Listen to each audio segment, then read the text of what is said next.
दिल्ली में बढ़ रहे प्रदूषण का असर हरियाणा पर भी देखने को मिल रहा है। इसी पर बातचीत करने के लिए हमारे साथ मौजूद हैं सूबे के गृह एवं स्वास्थ्य मंत्री अनिल विज। सर, किस तरीके से देखते हैं, लगातार जो है वो दिल्ली के अंदर प्रदूषण बढ़ता जा रहा है, सीधे तौर पर आरोप जो है वो हरियाणा पर भी लगाए जा रहे हैं, क्या कहेंगे? देखिए, ये बहुत गंभीर मामला है और इसमें एक दूसरे के ऊपर दोषारोपण नहीं करना चाहिए। मिलके इस समस्या से जनता को छुटकारा दिलाना चाहिए। अब वो कहें कि जी हरियाणा से दिल्ली आ गया और कोई कहे दिल्ली से हरियाणा में आ गया, हरियाणा में कम क्यों है, दिल्ली में सबसे ज़्यादा क्यों है। एयर क्वालिटी इंडेक्स जो है वो दिल्ली में सबसे ज़्यादा है। तो अगर दिल्ली में सबसे ज़्यादा तो दिल्ली से आ रहा है या दिल्ली को जा रहा है, इन बातों में नहीं पड़ना चाहिए। सबको मिलकर, हरियाणा, पंजाब, दिल्ली, उत्तर प्रदेश, सारों को मिलकर इसका समाधान करना चाहिए और जो गाइडलाइंस एनजीटी ने दी हैं उसके ऊपर अमल करना चाहिए। इसके अलावा सर, अगर आंकड़ों का जिक्र करें तो पराली जलाने के सबसे अधिक मामले जो हैं वो पंजाब से सामने आए, लगभग 5,000 के करीब मामले सामने आए। हरियाणा में मात्र 175 मामले जो हैं वो सामने आए हैं। नासा की जो तस्वीरें सामने आई थी वो भी इसी बात की तरफ जो है वो दिशा कर रही थी कि बहुत सारे मामले जो हैं वो पंजाब से सामने आ रहे हैं। हालांकि हरियाणा के अंदर काफ़ी प्रबंध जो हैं वो किए गए हैं। किस तरीके से देखते हैं? आम आदमी पार्टी हरियाणा, पंजाब में भी है, दिल्ली में भी है, आरोप वो हरियाणा पर लगाते हैं। किस तरीके से देखते हैं खासतौर पर अरविंद केजरीवाल को? आप केजरीवाल जी के पिछले बयान निकाल कर देखो, वो सबसे ज़्यादा दोष पंजाब पर लगाते थे। अब क्योंकि पंजाब में भी उनकी सरकार आ गई तो अब वो हरियाणा पर लगाते हैं।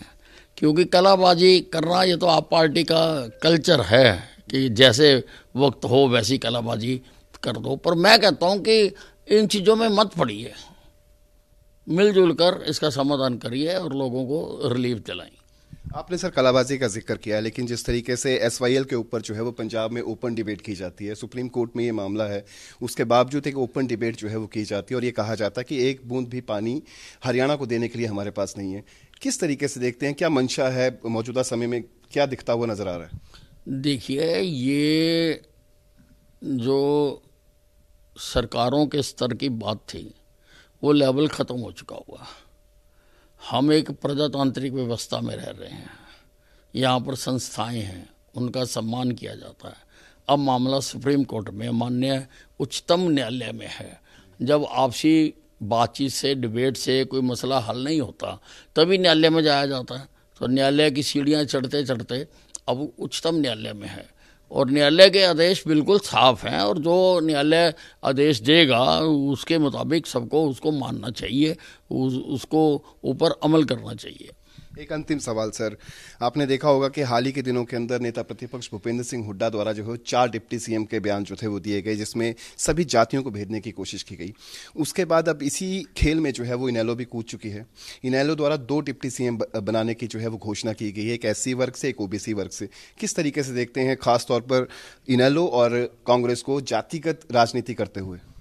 देखिए, जहाँ तक हुड्डा साहब की बात है, उनकी बात को तो उनकी पार्टी ने रिजेक्ट कर दिया।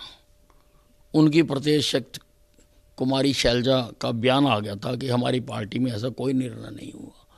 हुड्डा साहब की कोई ऐसी हैसियत नहीं है कि वो इस प्रकार के फैसले ले सकें।